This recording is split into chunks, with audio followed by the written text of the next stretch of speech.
एक दिन मदीना में एक सहाबी फौत हुआ और रसूलुल्लाह सल्लल्लाहु अलैहि वसल्लम बाकी सहाबा के साथ इस सहाबी का जनाजा लेकर कब्रिस्तान की तरफ जा रहे थे। लेकिन एक आदमी आप सल्लल्लाहु अलैहि वसल्लम का छुप छुप कर पीछा कर रहा था और आहिस्ता आहिस्ता आप सल्लल्लाहु अलैहि वसल्लम के करीब होने की कोशिश कर रहा था। जैसे ही मुसलमान कब्रिस्तान पहुंचे, ये आदमी सीधा आकर आप सल्लल्लाहु अलैहि वसल्लम के पीछे बैठा। लेकिन अचानक आप सल्लल्लाहु अलैहि वसल्लम समझ गए कि ये आदमी चाहता क्या है और आप सल्लल्लाहु अलैहि वसल्लम ने अपनी कमर से चादर हटा दी। इस आदमी ने आप सल्लल्लाहु अलैहि वसल्लम की कमर पर एक निशान देखा और ये देखते ही वो आदमी रोने लगा। ये देखकर सब मुसलमान हैरान थे कि ये हो क्या रहा है। इसीलिए आप सल्लल्लाहु अलैहि वसल्लम ने इस आदमी से पूछा कि बताओ तुम कौन हो और तुम्हारी कहानी क्या है। उस आदमी ने अपनी कहानी शुरू की और कहा, मैं मदीना में एक यहूदी का आम सा गुलाम हूं, लेकिन मैं हमेशा से ऐसा गुलाम नहीं था, बल्कि मेरा ताल्लुक दुनिया की सुपर पावर पर्शियन एम्पायर से।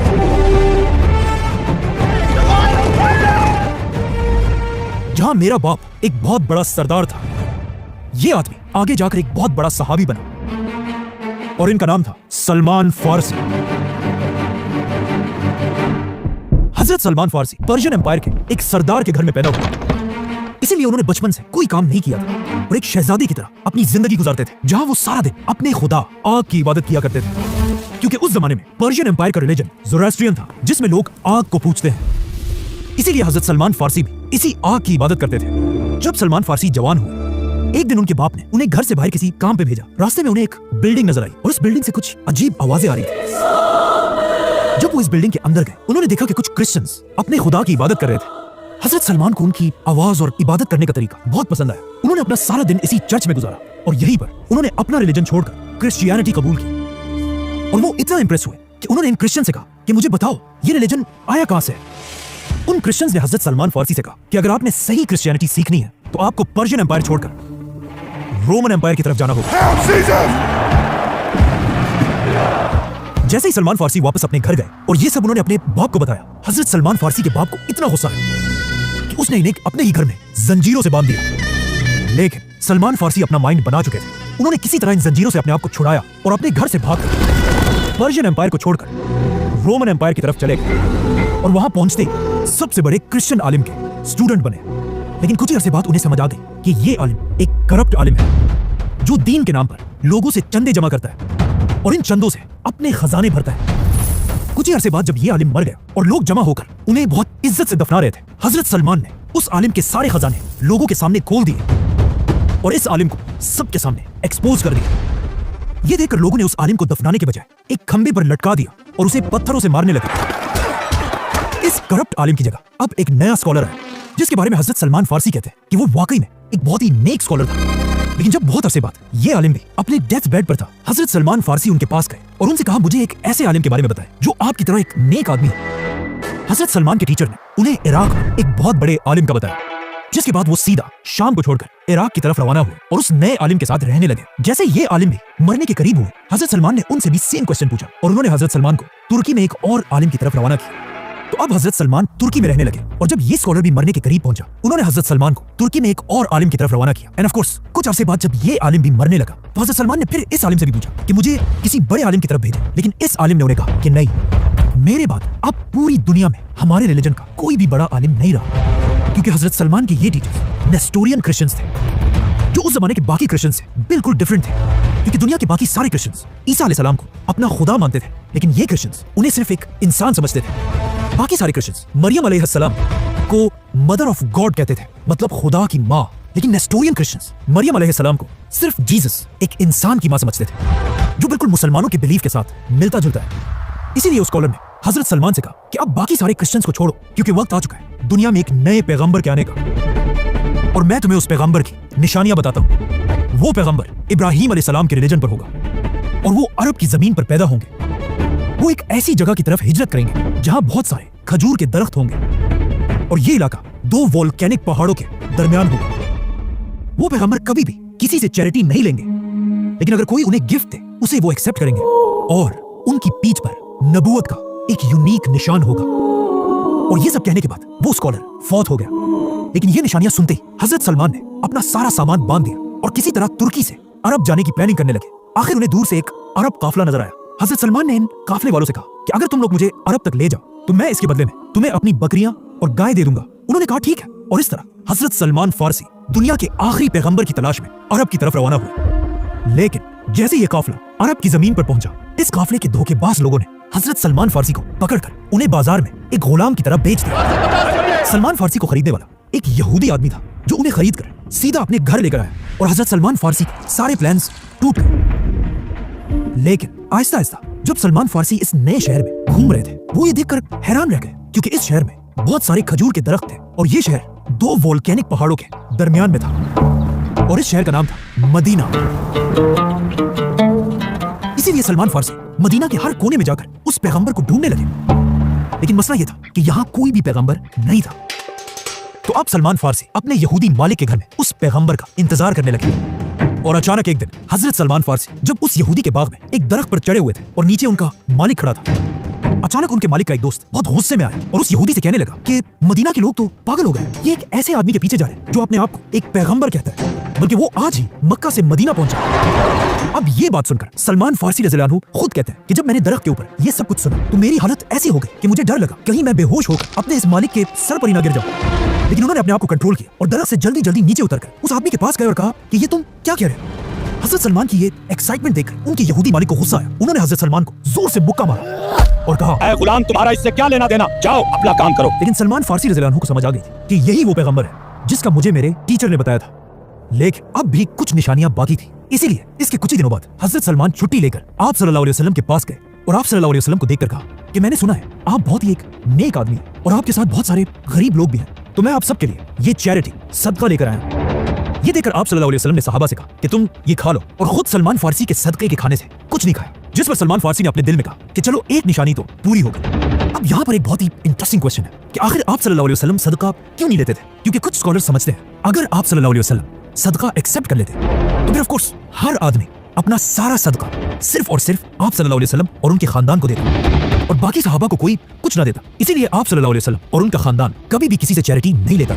तो आप सलमान फारसी वापस अपने घर आए और कुछ दिनों बाद कुछ और चीजें जमा करके दोबारा आप सल्लल्लाहु अलैहि वसल्लम के पास गए और फिर उनके सामने खाने की चीजें रखी। लेकिन इस बार उन्होंने कहा, ये सदका नहीं बल्कि गिफ्ट है। तो ये सुनकर आप सल्लल्लाहु अलैहि वसल्लम ने हजरत सलमान के गिफ्ट को बाकियों को भी खिलाया और खुद भी खाया। और सलमान फारसी ने सोचा कि दूसरी निशानी भी पूरी हो गई। अब सिर्फ एक निशानी रहती थी, आप सल्लल्लाहु अलैहि वसल्लम की पीठ पर नबूवत का निशान। लेकिन हजरत सलमान हैरान थे कि अब वो आखिर ये निशान देखेंगे कैसे, और ऑफ कोर्स पूछ भी नहीं सकते थे क्योंकि आप सल्लल्लाहु अलैहि वसल्लम के आसपास हजरत उमर और बाकी सहाबा हर टाइम तलवार लेकर खड़े रहते थे।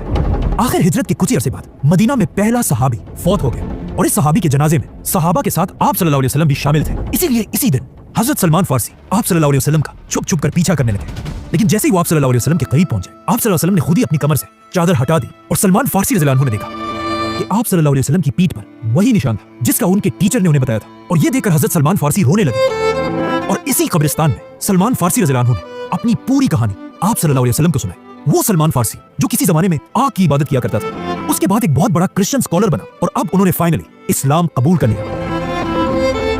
लेकिन जैसे ही उन्होंने इस्लाम कबूल किया, उसके कुछ ही अरसे बाद इस्लाम की पहली जंग का वक्त, जंगे बदर। अब एक तरफ जब मुसलमान बदर में बहादुरी से लड़ रहे थे, हजरत सलमान इस जंग के बजाय मदीना में अपने मालिक के घर में थे और उनका दिल तो बहुत चाह रहा था बदर की जंग में जाने के लिए, लेकिन उनके यहूदी मालिक ने उन्हें इजाजत नहीं दी। बल्कि जंगे बदर के बाद जब जंगे ओहद का वक्त आया, तब भी उनके मालिक ने उन्हें जंग में जाने की इजाजत नहीं दी। लेकिन आखिर बदर और ओहद की जंगों के बाद एक दिन रसूलुल्लाह सल्लल्लाहु अलैहि वसल्लम ने हजरत सलमान को अपने पास बुलाया और उनसे कहा, जाओ और अपने यहूदी मालिक से अपनी आजादी की कीमत पूछो। इस वक्त मदीना के यहूदी मुसलमानों से नफरत करते थे और मुसलमानों की इस मदीना की रियासत को हर तरह कमजोर करने की कोशिश करते रहते थे। और जब मुसलमान इनसे कुछ खरीदते थे, यहूदी उसे डबल और ट्रिपल प्राइस में बेचते थे। जैसे कि हजरत उस्मान ने एक आम सा कुआं एक यहूदी से बहुत ही महंगा खरीदा था।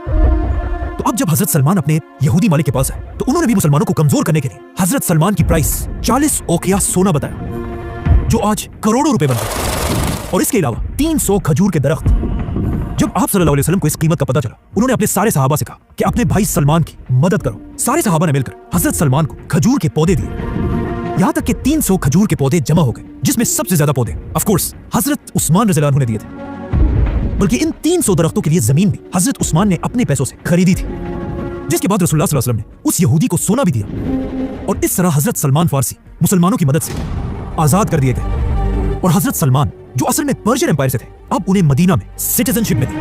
मतलब उस जमाने में एक आम मुसलमान को आसानी से मदीना की सिटीजनशिप मिल जाती थी। लेकिन आजकल के अरब ममालिक में कोई भी मुसलमान नेशनैलिटी लेने का सोच भी नहीं सकता। जैसे ही सलमान फारसी आजाद हुए, मुसलमानों की तीसरी बड़ी जंग का वक्त आया, जंग खंदक। जब मक्का का सरदार अबू सुफियान 10,000 की फौज लेकर मदीना पर हमले की तैयारी कर रहा था, जब इसकी खबर मदीना तक पहुंची, आप सल्लल्लाहु अलैहि वसल्लम ने सारे सहाबा को जमा किया और उन सबसे पूछा कि हम इस 10,000 की फौज से अपने मदीना को कैसे डिफेंड कर सकते हैं। जिस पर सब सहाबा अपनी राय देने लगे, लेकिन इनमें ऐसी एक भी राय नहीं थी जो 10,000 की फौज से मदीना को बचा सके। आखिर इस महफिल में एक सहाबी की आवाज आई, जिन्होंने कहा कि मेरे पास एक आइडिया है।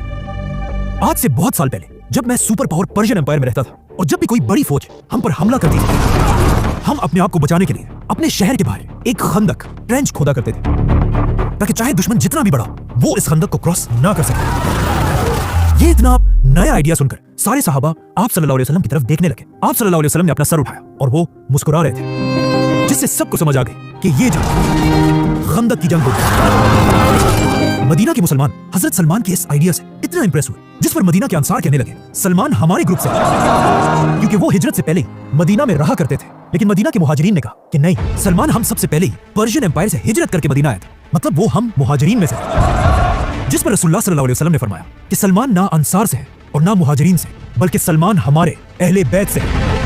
ये सुनकर हजरत सलमान फारसी बहुत खुश हुए, क्योंकि कुछ अर्सा पहले वो मदीना के एक आम से गुलाम थे और अब आप सल्लल्लाहु अलैहि वसल्लम ने अपनी ही फैमिली का हिस्सा बना दिया था। जिसके बाद सलमान फारसी रज़ियल्लाहु अन्हु के आइडिया से मुसलमान जंग खंदक जीत गए। इसी जंग में आप सल्लल्लाहु अलैहि वसल्लम ने हजरत सलमान फारसी से ये भी फरमाया कि जब मुसलमान तुम्हारे इलाके पर्शियन एम्पायर को फतह करेंगे, तुम भी मुसलमानों की उसी फौज में शामिल हो। जंग खंदक के बाद आप सल्लल्लाहु अलैहि वसल्लम ने हजरत सलमान को एक और सहाबी अबू दरदा रज़ियल्लाहु अन्हु का भाई बनाया, जो खुद भी सलमान फारसी की तरह एक बहुत ही नेक सहाबी थे, जो घर के बजाय अपना ज्यादा वक्त मस्जिद और इबादत में गुजारते थे। जिसकी वजह से एक दिन हजरत अबू दरदा की बीवी ने हजरत सलमान से उनकी शिकायत की कि अबू दरदा मुझे और घर को बहुत ही कम टाइम देते हैं और हर दिन रोजे और इबादत में गुजारते हैं। इसीलिए अगले दिन जब हजरत अबू दरदा अपने घर आए और जब खाने का वक्त हुआ, हजरत अबू दरदा ने खाना नहीं खाया और कहा मेरा रोजा है। लेकिन सलमान फारसी रज़ियल्लाहु अन्हु ने उनसे कहा कि अपना रोजा तोड़ो और खाना खाओ। हजरत सलमान की बात पर मजबूरन अबू दरदा ने खाना खा लिया और अपना रोजा तोड़ दिया। जिसके बाद जैसी रात हुई और जब सब सोने लगे, हजरत अबू दरदा उठे और इबादत करने लगे। जिस पर हजरत सलमान ने उन्हें दोबारा रोका कि बस करो, अब सो जाओ, तुम पर अल्लाह का हक तो है, लेकिन तुम्हारे जिस्म और तुम्हारी बीवी का भी तुम पर पूरा हक है। अगले दिन अबू दरदा सीधा रसूलुल्लाह सल्लल्लाहु अलैहि वसल्लम के पास गए और उनको ये सारी कहानी सुनाई कि कैसे उन्हें सलमान फारसी ने नमाज और रोजे से रोका है। लेकिन आप सल्लल्लाहु अलैहि वसल्लम ने भी अबू दरदा से कहा कि सलमान ने बिल्कुल सच कहा। हजरत सलमान की इसी जहानत की वजह से हजरत अली रज़ियल्लाहु अन्हु उन्हें अपने दौर का लुकमान हकीम कहते थे और रसूलुल्लाह सल्लल्लाहु अलैहि वसल्लम ने भी हजरत सलमान को अपने क्लोज एडवाइजर्स में से बनाया था। बल्कि जब रसूलुल्लाह सल्लल्लाहु अलैहि वसल्लम पहली बार दुनिया के सारे बादशाहों की तरफ लेटर्स भेजकर उन्हें इस्लाम की दावत दे रहे थे, उस वक्त के पर्शियन बादशाह खुसरो की तरफ लेटर भी हजरत सलमान ने ही लिखा था, बल्कि हजरत सलमान फारसी ने आप सल्लल्लाहु अलैहि वसल्लम की जिंदगी में पहली बार कुरान फारसी जबान में लिखना शुरू किया था। और इस तरह हजरत सलमान फारसी रज़ियल्लाहु अन्हु आप सल्लल्लाहु अलैहि वसल्लम के आखिरी दिन तक उनके सबसे करीबी दोस्तों में से रहे। बल्कि सिर्फ यहाँ तक नहीं, आप सल्लल्लाहु अलैहि वसल्लम की वफात के बाद भी हजरत सलमान खिलाफत के सबसे बड़े जनरल्स में से थे। यहाँ तक कि जब हजरत उमर मुसलमानों के खलीफा बने, रसूलुल्लाह सल्लल्लाहु अलैहि वसल्लम की हदीस पूरी होने का टाइम आ चुका था, क्योंकि हजरत उमर ने जब पर्शियन एम्पायर के कैपिटल पर हमला करने का फैसला किया, उन्होंने हजरत सलमान फारसी को भी इसी फौज में जाने का हुक्म दिया। तो अब सलमान फारसी रज़ियल्लाहु अन्हु, जो इससे बहुत साल पहले पर्शियन एम्पायर को छोड़कर मदीना की तरफ आए थे, अब मदीना की फौज का जनरल बनकर वापस पर्शियन एम्पायर की तरफ रवाना हुए। बल्कि कहा जाता है जब भी मुसलमान पर्शियन एम्पायर के किसी किले को फतह करने जाते थे, पहले उस किले के लोगों से हजरत सलमान फारसी उन्हीं की जबान में बात किया करते थे और उन्हें कहा करते थे कि अगर तुम भी इस्लाम कबूल करोगे तो मुसलमान तुम्हें उतनी इज्जत देंगे जितनी मुझे देते थे। क्योंकि मुसलमानों की खिलाफत में हर मुसलमान की इज्जत सिर्फ इस्लाम से होती है, किसी रंग, कंट्री या नस्ल से नहीं। लेकिन जब उन्होंने सलमान फारसी की बात नहीं मानी, सलमान फारसी रज़ियल्लाहु अन्हु ने मुसलमानों की पूरी फौज के साथ पर्शियन एम्पायर के कैपिटल पर हमला किया और उसे फतह कर लिया। जिसके बाद हजरत उमर ने हजरत सलमान को पूरी पर्शियन एम्पायर के कैपिटल का गवर्नर बना दिया, जहां उनकी तनख्वाह 5000 गोल्ड कॉइन्स थी। लेकिन वो अपनी इस पूरी तनख्वाह को हमेशा गरीबों में बांट दिया करते थे। और इतनी ताकत मिलने के बाद भी हजरत सलमान के पास अपना घर भी नहीं था। अब हजरत सलमान की उम्र भी बहुत ज्यादा हो चुकी थी, लेकिन फिर भी वो इंसाफ के लिए पूरी खिलाफत में किसी से नहीं डरते थे। यहाँ तक कि एक दिन मदीना में हजरत उमर सारे मुसलमानों को जमा करके उनके सामने खुतबे के लिए खड़े हुए। लेकिन जैसे ही उन्होंने अपना खुतबा शुरू किया, हजरत सलमान फारसी ने उन्हें आवाज दी और कहा, ए उमर, हम तब तक तुम्हारी बात नहीं सुनेंगे जब तक आप हमें ये ना बताएं कि आपने जो ये नया कुर्ता पहना है इसके पैसे आपके पास कहां से आए? क्योंकि माले गनीमत में हम सबको एक एक कपड़ा मिला था, जिससे एक आम आदमी तो अपने लिए कपड़े बना सकता था, लेकिन हजरत उमर की हाइट 6.5 फुट से भी ज्यादा थी। उनके कुर्ते के लिए एक कपड़ा नहीं बल्कि 2 कपड़े लगने थे। हजरत सलमान की ये बात सुनकर खलीफा उमर रज़ियल्लाहु अन्हु को बिल्कुल गुस्सा नहीं आया, बल्कि उन्होंने अपने बेटे की तरफ इशारा किया और उनके बेटे ने वहां सबसे कहा कि मैंने अपने हिस्से का कपड़ा अपने वालिद उमर को गिफ्ट किया था, जिससे उन्होंने अपने लिए कपड़े बनाए। जिस पर हजरत सलमान फारसी ने खलीफा उमर से कहा कि अब आप अपना खुतबा शुरू करें और हम आपकी हर बात सुनेंगे। और आखिर हजरत उस्मान रज़ियल्लाहु अन्हु की खिलाफत में हजरत सलमान फारसी उसी पर्शियन एम्पायर में जहां वो पैदा हुए थे बीमार पड़ गए और अपनी जिंदगी के आखिरी दिन उन्होंने अपनी बीवी को अपने पास बुलाया और कहा मेरी बेड के चारों तरफ एक अच्छी सी परफ्यूम डाल दो और जाकर घर के सारे दरवाजे खोल दो, क्योंकि मेरे पास कुछ बहुत ही इंपॉर्टेंट मेहमान आने वाले हैं, फरिश्ते। इस तरह सलमान फारसी, जो किसी जमाने में पर्शियन एम्पायर को छोड़कर छुप कर भागे थे, अब उसी पर्शियन एम्पायर के गवर्नर बनकर दुनिया से चले गए। सब्सक्राइब।